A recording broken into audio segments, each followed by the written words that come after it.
Chapter 41. Zero's condition continued to improve.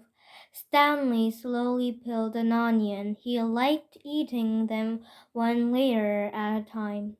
The water hole was now almost as large as the holes he had dug back at Camp Green Lake. It contained almost 2 feet of murky water. Stanley had dug at it all himself. Zero had offered to help, but Stanley thought it better for Zero to save his strength. It was a lot harder to dig in the water than it was in a dry lake. Stanley was surprised that he himself hadn't gotten sick either from the splush, the dirty water, or from living on onions. He used to get sick quite a lot back at home. Both boys were barefoot. They had washed their socks. All their clothes were very dirty, but their socks were definitely the worst. They didn't dip their socks into the hole, afraid to contaminate the water. Instead, they filled the jar and poured the water over their dirty socks. I didn't go to the homeless shelter very often, Zero said. Just if I weather was really bad, I'd have to find someone to pretend to be my mom. If I'd just gone by myself, they would ask. They would have asked me a bunch of questions. If they'd found out I didn't have a mom, they would have made me a ward of the state. What's a ward of state? Zero smiled. I don't know, but I didn't like the sound of it. Stanley remembered Mr. Pendanski telling the warden that Stanley was a ward of state. He wondered if Zero knew he'd become one. I liked keeping outside, said Zero. I used to pretend I was a club scout. I always wanted to be a club scout. I see them in the park in their blue uniforms. I was never a Cub Scout, said Stanley. I wasn't good at social stuff like that. Kids make fun of me because I was fat. I like the blue uniform, said Zero. Maybe I wouldn't have liked being a Cub Scout. Stanley shrugged one shoulder. My mom was once a Girl Scout, said Zero. I thought you said you didn't have a mother. Everyone has to have a mother. Well, yeah, I know that. She said she once won a prize for selling the most Girl Scout cookies, said Zero. She was real proud of that. Stanley peeled of another layer of his onion. We always took what we need, Zero said. When I was little, I didn't even know it was stealing. I don't remember when I found out, but we just took what we need. Never more, she went. So when I saw the shoes on display in the shelter, I reached to the glass case and looked and took them. Sly Levinton's shoes, said Stanley. I didn't know they were his. I just thought they were somebody's old shoes. It was better to take someone's old shoes, I thought, than steal a pair of new ones. I didn't know what they were famous.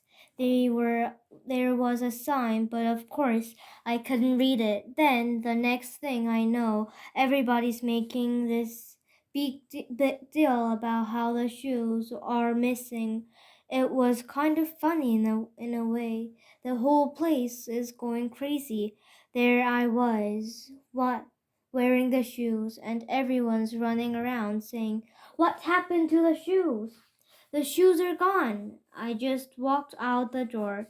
No one noticed me. When I got outside, I ran around the corner and immediately took off the shoes. I put them on top of a parked car. I remembered they smelled really bad. Yeah, those were them, said Stanley. Did they fit you? Pretty much. Stanley remembered being surprised at Cy Livington's small shoe size. Stanley's shoes were bigger. Slide Livington's had small, quick feet. Stanley's feet were big and slow. I should have just keep them, said Zero. I'd already made it out of the shelter and everything. I ended up getting arrested the next day when I was trying to walk out of the shoe store with a new pair of Snickers. If I had just kept those old smelly Snickers, then neither of us would be right here would be here right now. Chapter 42. Zero became strong enough to help dig a hole. Then he it was over 6 feet deep. He filled the bottom with rocks to help separate the water from the dirt. He was still the best hole digger around. That's the last hole we will ever dig, he declared, throwing down the shovel. Stanley smiled. I wish it were true, but he knew they had no choice but to eventually return to Camp Green Lake. They couldn't live on onions forever. They had been completely around Big Thumb. It was like a giant sundial. They followed the shade. They were able to see out in all directions. There was no place to go. The mountains were surrounded by desert. Zero stared at Big Thumb. It must have have a hole in it, he said. Filled with water, you think? Where else could the water be coming from? Zero asked. Water doesn't run uphill. Stanley bit into an onion. It didn't burn his eyes or nose, and in fact he no longer noticed a particularly strong taste. He remembered when he had first carried Zero up the hill how the air had smelled bitter.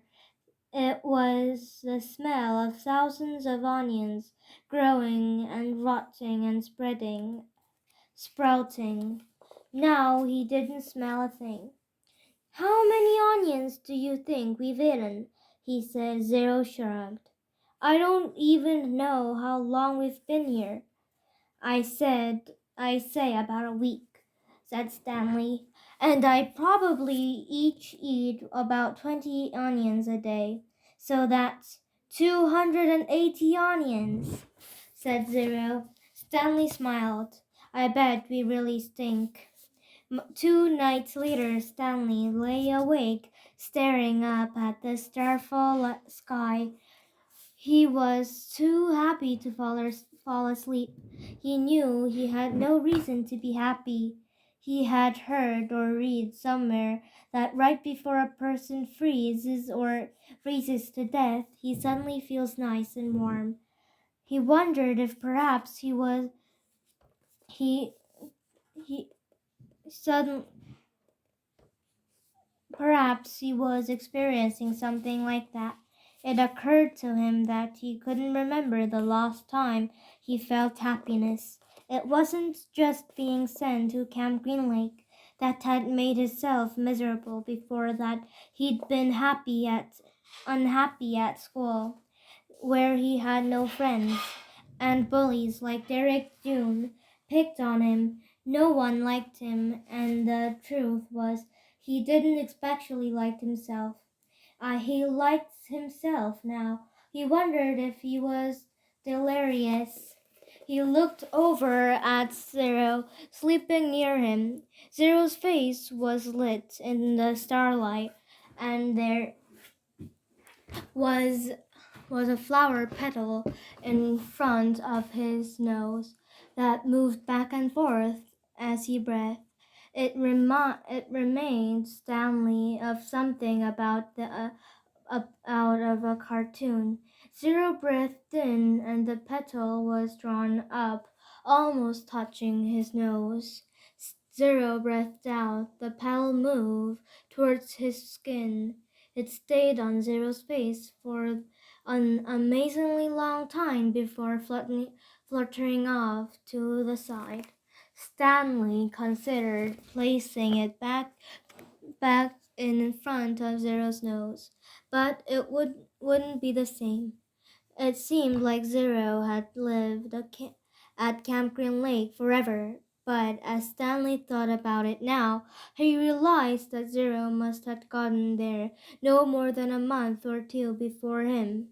Zero was actually arrested a day later, but Stanley's trail kept getting delayed because of baseball. He remembered what Zero had said a few days before.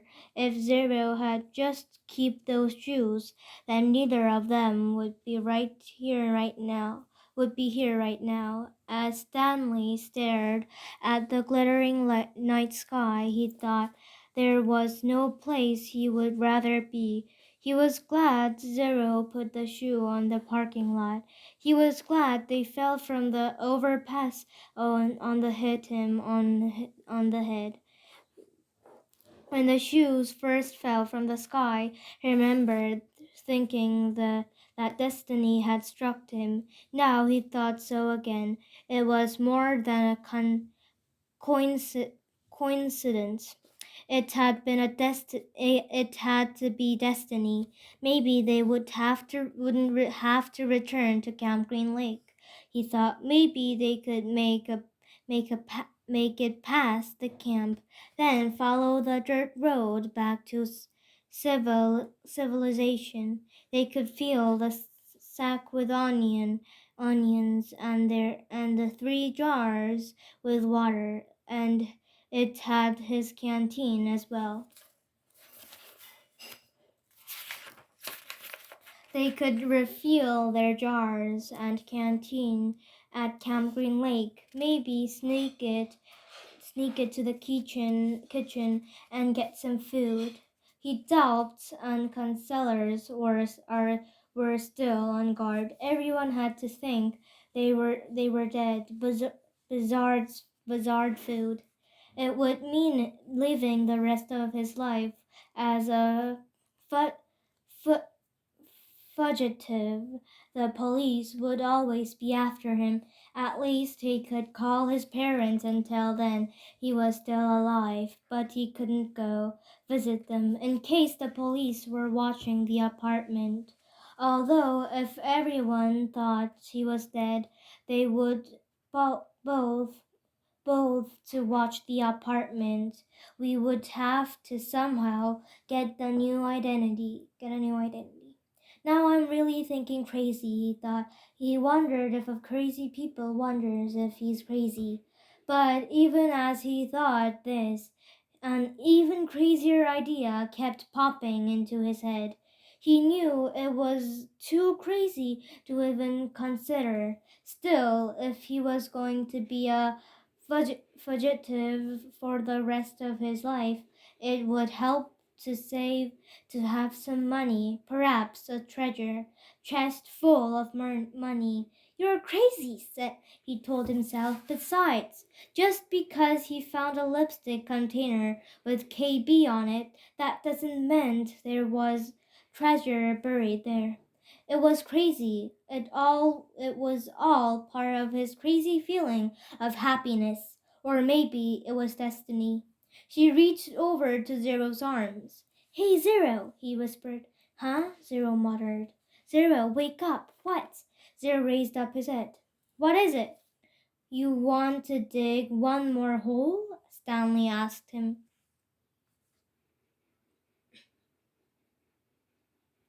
Chapter 43.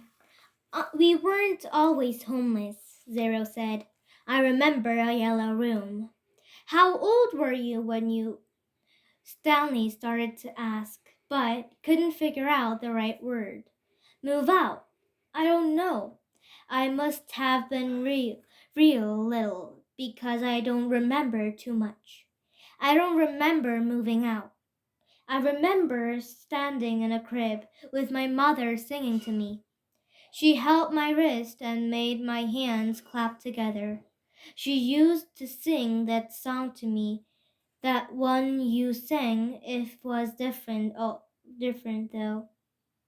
Zero spoke slowly as if searching his brain for memories and clues. And then later I know we lived on the street, but I don't know why we left the house. I'm pretty sure it was a house, not an apartment. I know my room was yellow.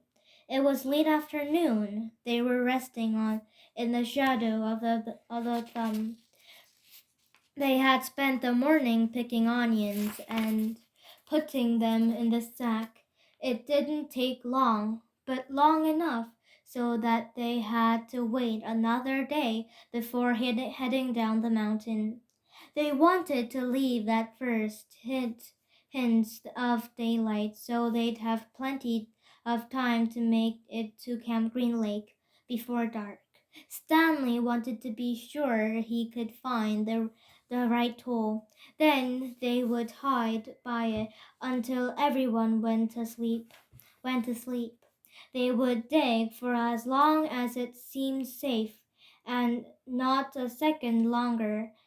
And then, treasure or no treasure, they'd head up the dirt road if it was absolutely safe.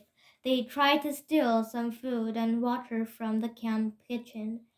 It I'm good at sneaking in and out of places, Zero had said. Remember, Zero had warned, the door to the rec room squeaks. Now he lay on his back, trying to save his strength for the long days ahead. He wondered what happened to Zero's parents, but he didn't ask. Zero didn't like answering questions. It was better to just let him talk when he felt like it. Stanley thought about his own parents in her lost letter. His mom was worried that they might be ex- evi- evicted from their apartment because of a smell of burning stickers. They could easily become homeless as well. Again, he wondered if they'd been told that he ran away from camp, where they told that he was dead. An imagine appeared on his head of his parents hugging each other and crying. He tried not to think about it. Instead, he tried to recapture the feeling he'd had the night before, the inexplicable, inexplicable feeling of happiness, the sense of destiny, but those feelings didn't return. He just felt scared. The next morning, they headed down the mountain. They drunk their caps in the water hole before putting them on their heads. Zero held the shovel, and Stanley carried the sack, which was scrammed with onions and the 3 jars of water. They left the pieces of the broken jar on the mountain. This is where I found the shovel, Stanley said, pointing at the patch of a weed. Zero turned and looked up towards the top of the mountain. That's a long way. You were late, Stanley said. You'd already thrown up everything that you was inside your stomach. He shifted the sack from one shoulder to the other. It was heavy. He stepped on a loose rock, slipped, and fell hard. The next thing he knew, he was sliding down the steep side of the mountain. He dropped the sack of onions, spilled around him. He slid into a patch of weeds and grabbed onto a thorny vine. The vine ripped on out to the earth, but slowing him uh, enough so that he was able to stop himself. Are you all right? Zero asked From above, Stanley groaned as he pulled a thorn off the palm of his hand. Yeah, he said. He was all right. He was worried more about the jar of water. Zero climbed down after him, retrieving the sack along the way. Stanley pulled some thorns out in his pant legs. The jars hadn't broken. The onions had protected them like like Strayform packs materials. Glad you didn't do that when you were carrying me, Cyril said. They lost about a third of the onions, but recovered many of them as they continued down the mountain. When they reached the bottom, the sun was just rising above the lake. They walked directly towards it. Soon they stood on the edge of the cliff, looking down at the dry lake bed. Stanley wasn't sure, but he thought he could see the remains of the Mary Lou of in the distance. You thirsty? Stanley asked. No, said Zero. How about you? No. Stanley lied. He didn't want to be the first one to come to take a drink. Although they didn't mention it, it had become a kind of challenge between him and Zero. They climbed down into the frying pan. It was a different spot from where they had climbed up. They eased them sleeves down from one ledge to another and let themselves slide on in other places, being especially careful with the sack. Stanley could no longer see the Mary Lou, but ahead in what he thought was the right direction. As the sun rose, so did the familiar haze of heat and dirt. You thirsty? Zero asked. No, because you have full jar of water, said Zero. I thought maybe it was getting too heavy for you. If you drink some, it will lighten your load. I'm not thirsty, said Stanley, but if you want a drink, I'll give you some. I'm not thirsty, said Zero. I was just worried about you. Stanley smiled. I'm a camel, he said. They walked for what seemed like a very long time and still never came across the Mary Lou. Stanley was pretty sure they were heading to the right direction. He remembered that when they left the boat, they were heading towards the setting sun. Now they were heading towards the rising sun. He knew the sun didn't rise and set in the east and west, more southeast and southwest. But he wasn't sure how that made a difference. His sword felt as if it was coated with sandpaper. You you sure you're not thirsty? He asked. Not me, said Zero. His voice was dry and raspy. Then they did finally take a drink. They agreed to do it at the same time. Zero, who was now carrying the sack, sat down and took two jars, giving one to Stanley.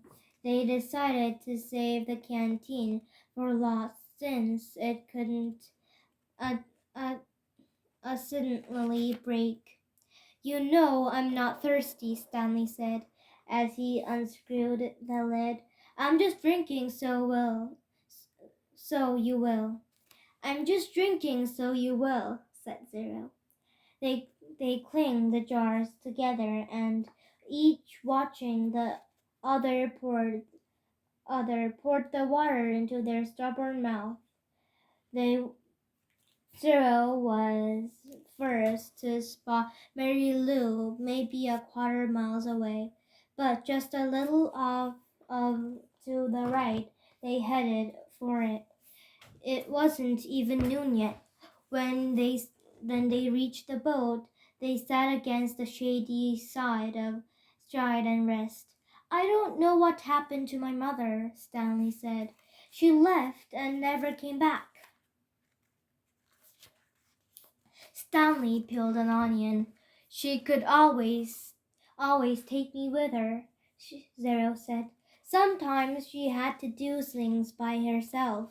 Stanley had the feeling that Zero was explaining things to himself. She'd tell me to wait in a certain place for her. When I was really real little, I had to wait in small areas, like on a porch step or a doorway. Now, don't leave here until I get back, she said. I never liked it when she left. I had to stop. I had a stuffed animal, a little giraffe, and I hugged it and it the whole time she was gone. When when when I got bigger, I was allowed to stay in bigger areas, like stay on this block or don't leave the park. But even then, I still held Jeffy. Stanley guessed that Jeffy was a name of Gerald's giraffe. And then one day she didn't come back, Zero said. His voice sounded suddenly hollow. I waited for her at Lenny Park. Lenny Park? Said Stanley. I've been here. You know the playscape? Said Zero. Yeah, I've played on it. I wait there for more than a month, said Zero. You know that tunnel that you crawl through between the side and the swing bridge. What's there? That's where I slept. They ate four onion a piece and drank about half a jar of water. Stanley stood up and looked around. Everything looked the same in all directions. When I left camp, I was heading straight towards Big Thumb, he said. I saw a boat off to the right, so that meant we have to turn a little left. Was lost in thought. What? Okay, he said. They headed out. It was Stanley's turn to carry the sack. Some kids had a birthday party, Zero said. I guess it was about 2 weeks after my mom left. There, there was picnic table next to the playscape and balloon were tied to it. The kids looked to be the same age as me. One girl said hi to me and asked me if I want to play. I wanted to, but I didn't. I knew I didn't belong to a party, even though it wasn't their playscape. There was this one mother who kept staring at me like I was some kind of monster. Then later a boy asked me if I want a piece of cake, but that same mother told me, "Go away." And she told all the kids to stay away from me, so never got a piece of cake. I ran all away so fast I forgot Jeffy. Did you ever find him? For a moment Zero didn't answer. Then he did. He wasn't real. Stanley thought again about his own parents. How awful it would be for them to never know if he was dead or alive. He realized that was how Zero must have felt, not knowing what happened to his own mother. He wondered why Zero never mentioned his father. Hold on, Zero said, stopping abruptly. We're going the wrong way. No, this is right, said Stanley. You were heading towards Big Thumb when you saw the boat off to your right, said Zero. That meant we should have turned right when we left the boat. left the boat. You're sure? Zero drew a diagram on the dirt. Stanley still wasn't sure. We needed to go this way, Zero said, first drawing a line on the map and then heading that way himself. Stanley followed. It didn't feel right to him, but Zero seemed sure. Sometimes in the middle of the afternoon, a cloud drift across the sky and block out the sun. It was a welcome relief. Once again, Stanley felt that destiny was on his side. Stanley stopped and held out his arm to stop Stanley too. Listen, Zero repeated. Stanley didn't hear anything. They continued walking, very quiet, and Stanley began to make out the faint sound of Scram Green Lake. They were still too far away to see the camp, but he could hear a blend of indistinct voices. And as they got closer, he occasionally hear Mr. Sir distinctive bark. They walked slowly and quietly, aware that sounds travel in both directions. They approached a cluster of holes. Well, let's wait here until they go in, said Zero. Stanley nodded. He checked to make sure there was nothing living in it, then climbed down into a hole. Zero remembered into the one next to him. Despite having gone the wrong way for a while, it hadn't taken them nearly as long as Stanley had expected. Now they just had to wait. The sun cut through the clouds, but Stanley felt its rays beating down on him. But soon more clouds filled the sky, shading Stanley and his hole. He waited until he was certain the last of the campers had finished for the day. Then he waited a little longer, as quietly as possible, and he and Zero climbed up out of their holes and crept towards camp. Stanley held the sack in front of him, cradled in his arms instead of over his shoulder to keep the jars from clanging each against each other. A wave of terror rushed over him when he saw the compound, the tents, the rec room, the warden's cabin under the two oak trees. The fear made him dizzy. He took a breath, summoned his courage and continued. That's the one, he whispered, pointing out the hole where he had found the gold tube. It was still about 50 yards away, but Stanley was pretty sure it was the right hole. There was no need to risk going any closer. They climbed down into ejection holes and waited for the camps to fall asleep.